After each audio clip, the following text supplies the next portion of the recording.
Myocardial infraction বা MI, আমরা যেটাকে হার্ট অ্যাটাকও বলে থাকি।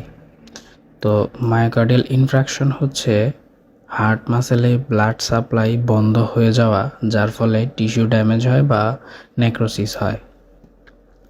কিওয়ার্ডটা মনে রাখবেন, যেটা হচ্ছে হার্ট মাসেলে ব্লাড সাপ্লাই বন্ধ হয়ে যাওয়া, এটা হচ্ছে কি মায়োকার্ডিয়াল ইনফ্রাকশন। আর বেশি কিছু দরকার নেই, শুধু এই কিওয়ার্ডটা মনে রাখবেন, হার্ট মাসেলে ব্লাড সাপ্লাই বন্ধ হয়ে যাবে, যার ফলে টিস্যু ড্যামেজ হবে। সহজভাবে যদি বলি, করোনারি আর্টারি ব্লকেজ, অক্সিজেন বন্ধ, হার্ট মাসেল ড্যামেজ, এটাই।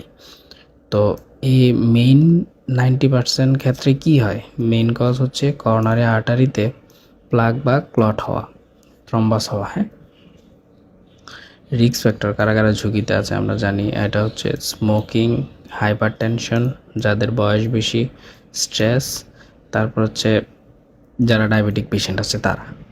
এটাকে আপনি এইভাবে মনে রাখতে পারেন, স্ম্যাশ, এই ট্রিক্সে মনে রাখতে পারেন, SMASH। হ্যাঁ, তারপর হচ্ছে classic symptom, severe chest pain, তারপর হচ্ছে sweating, নৌশিয়া, vomiting, shortness of breadth. একটা জিনিস মনে রাখবেন, সেটা হচ্ছে চেস্ট পেইন প্লাস সুইটিং যদি হয়, তখন আমরা সেটাকে সাসপেক্টেড এমআই হিসেবে ধরবো। হ্যাঁ, এমআই হওয়ার পসিবিলিটি সবচেয়ে বেশি থাকবে যদি কোনো পেশেন্টের চেস্ট পেইন থাকে, সাথে যদি ঘাম থাকে। হ্যাঁ, ঘামায় পেশেন্টকে। তারপর হচ্ছে ডায়াগনোসিস, আমরা কীভাবে এনশিওর হবো যে পেশেন্ট এমআই হয়েছে। সেই ক্ষেত্রে হচ্ছে আমরা ইসিজি করব, পেশেন্টের ইসিজিতে আমরা চেঞ্জ দেখব, এস আর টি যে সেগমেন্ট আছে সেটা আমরা উপরের দিকে দেখব, মানে এসটি এলিভেশন দেখব। হ্যাঁ, তারপর হচ্ছে ট্রপোনিন বেশি দেখব, ব্লাড টেস্ট করবে, ব্লাডে আমরা ট্রপোনিন বেশি পাবো। সিকেএমবিতে আমরা রেজাল্ট বেশি দেখব, নর্মাল ভ্যালু থেকে বেশি পাবো হচ্ছে সিকেএমবি। তখন আমরা শিওর হয়ে যাব যে পেশেন্ট এমআই হয়েছে।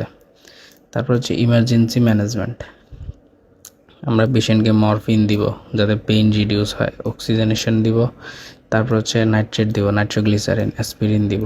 যদি এগুলো হচ্ছে ডক্টরের অর্ডার অনুযায়ী দিতে হবে, ডক্টর অর্ডার ছাড়া কিছু করা যাবে না। তারপরেও জানার জন্য কী কী ম্যানেজমেন্ট, হ্যাঁ, সেটা হচ্ছে আমরা সহজে মনে রাখবো। এমও এনএ, এমতে হচ্ছে মরফিন, ওতে অক্সিজেন, এনতে হচ্ছে নাইট্রোগ্লিসারিন, এতে হচ্ছে অ্যাসপিরিন। হ্যাঁ, তারপর হচ্ছে nursing management, patient completely bed rest থাকবে।